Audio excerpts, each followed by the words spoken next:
আজই ডাউনলোড করুন আর এনজয় করুন আপনার পছন্দের শো। তুমি পড়াশোনা না করলে তোমার বাবা মার কাছে কিন্তু আমার মাথা হেট হয়ে যাবে। আচ্ছা আচ্ছা ঠিক আছে বাবা, ঠিক আছে, আমি ফাঁকি দেবো না। কথা দিচ্ছ? হ্যাঁ। ঠিক। তুমি আমাদের বাড়িতে চার দেওয়ালের মধ্যে বন্দি থাকো তো, তাই এখানে এসে পাড়া বেড়াতে ইচ্ছা করে, তাই তো?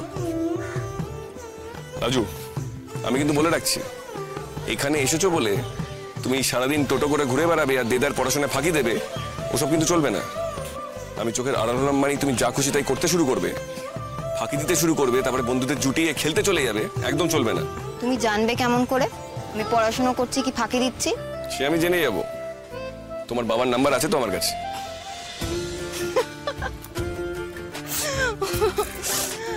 তুমি তুমি আমার বাবাকে ফোন করবে? আমার বাবার সাথে কথা বলতে গেলেই তো তোমার কি? তোমার বাবার সঙ্গে কথা বলতে গেলে কি? আরে তোমার বাবাকে ভয় পাই নাকি আমি? ওই দেখো, নিজেই বলে দিলে যা বলে। ফাজলামো হচ্ছে? বড়দের সঙ্গে এভাবে কথা বলতে হয়? ইস, বাড়ি আমার বড় মানুষ এসেছে, অত যদি বড় তো আমার বাপকে ভয় পাও কেন? আমি ভয় পাই না, জাস্ট সবার দেখিয়ে কথা বলি, যেটা তুমি জানো না। রাজু, আমি কিন্তু সিরিয়াস। তুমি পড়াশোনা না করলে তোমার বাবা মার কাছে কিন্তু আমার মাথা হেট হয়ে যাবে। আর ওখানে বাড়িতে ঠাম্মি, অনু, বৌদি, জেঠুমনি সবাই ওয়েট করে আছে তোমার ভালো রেজাল্টের জন্য। অ্যাটলিস্ট ওদের কথা ভাবো। আচ্ছা আচ্ছা ঠিক আছে বাবা, ঠিক আছে, আমি ফাঁকি দেবো না। কথা দিচ্ছ? হ্যাঁ। ঠিক।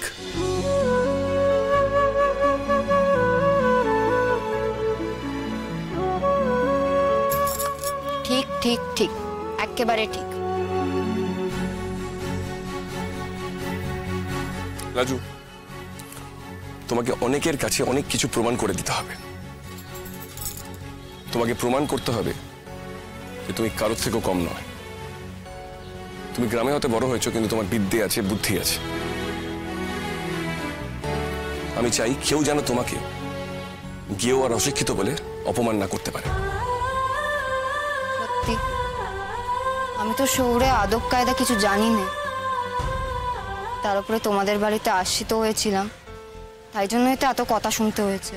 সেই জন্য তো বলছি, যারা তুমি ওসব কথা বলেছে তাদেরকে ভুল প্রমাণ করার দায়িত্ব তোমার। দেখো, শহুরে আদব কায়দাটা সব নয়, শিক্ষা, এডুকেশন সেটাই বেশি ইম্পর্টেন্ট। এই যে তোমার সামনে পরীক্ষাটা, এটা কিন্তু তোমার সবাইকে প্রমাণ করে দেওয়ার ফার্স্ট স্টেপ। আর অনেকগুলো ধাপ পেরোতে হবে তোমাকে, পারবে তো?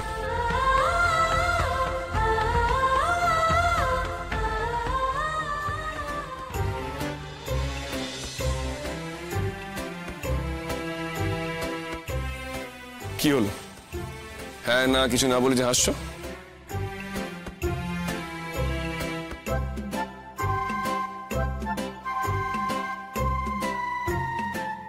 ও আচ্ছা, আমি দেখছিলাম তুমি তোমার বাড়িতে দাওয়ায় বসেও মিটিমিটি করে হাসছিলে আমি যখন কথা বলছিলাম। এত হাসি পাচ্ছিল কি জন্য? কিছু না, এমনি। তোকে এমনি বললে তো হবে না, কিছু তো কারণ ছিল, সেটা তো বলতে হবে। বলবো না। কেন বলবে না? এমনি। ফাইন, বলো না। আমি এখান থেকে বাড়ি চলে যাই, তোমার বাবা মাকে বলে দিও। আর না না, দাঁড়াও দাঁড়াও দাঁড়াও দাঁড়াও, সর্বনাশ! তুমি না কে এখান থেকে চলে গেলে আমার বাবা মা আমার হাতে মাথা কাটবে আর বাড়ি থেকেও তাইরে দেবে। তবে বলো কেন হাসছিলে? তোমার আর আমার বাপ মায়ের অবস্থা দেখে হাসছিল, আর লাজুর এই সোনা বাঁধানো কপালের কথা ভেবে হাসছিল। মানে তখন বাপে চেষ্টা করতেছে আমাকে যে কোনো ভাবেই হোক তোমার ঘাড়ে চালান করতে, আর তুমি চেষ্টা করতেছ যে কোনো ভাবেই আমাকে ঘাট থেকে নামাতে। আর দুজনের মাঝে বসে আমি পা দোলাচ্ছি। তোমাদের হাতে কেমন আমার ভবিষ্যৎ নাচতেছে এই কথা ভেবেই হাসি পেয়ে গেল। তোমার কি এখনো মনে হচ্ছে আমি তোমাকে ঘাট থেকে নামানোর জন্য এখানে রেখে যাচ্ছি? তা নয়। না নয়, কথাটা তুমি বিশ্বাস না করলেও সত্যি। আর এটা যে সত্যি তুমি আজ এখন বুঝবে না, বুঝবে সেদিন যেদিন তুমি নিজের পায়ে নিজের জোরে দাঁড়াবে, যেদিন বড় হবে, যেদিন গভীরভাবে চিন্তা করতে শিখবে মুছে দে।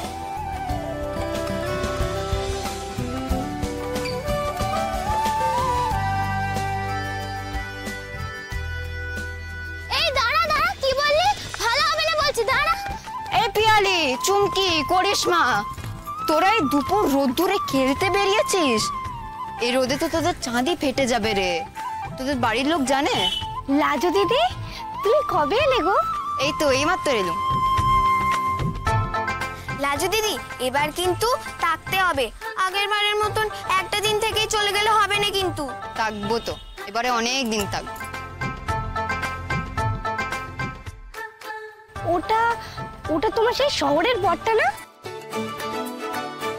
কি হেভি দেখতে গো তোমার বরটাকে, একদম সিনেমার হিরোদের মতো।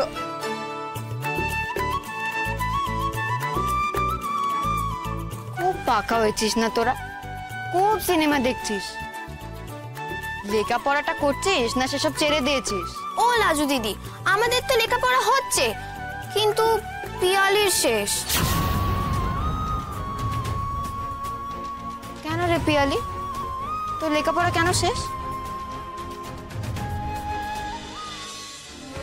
না, আমার কি মনে হয় জানো তো, এটা একান্তই আমার ব্যক্তিগত মতামত। ওকে না আর একটু সময় দেওয়া প্রয়োজন। হ্যাঁ, সময় দেওয়া প্রয়োজন।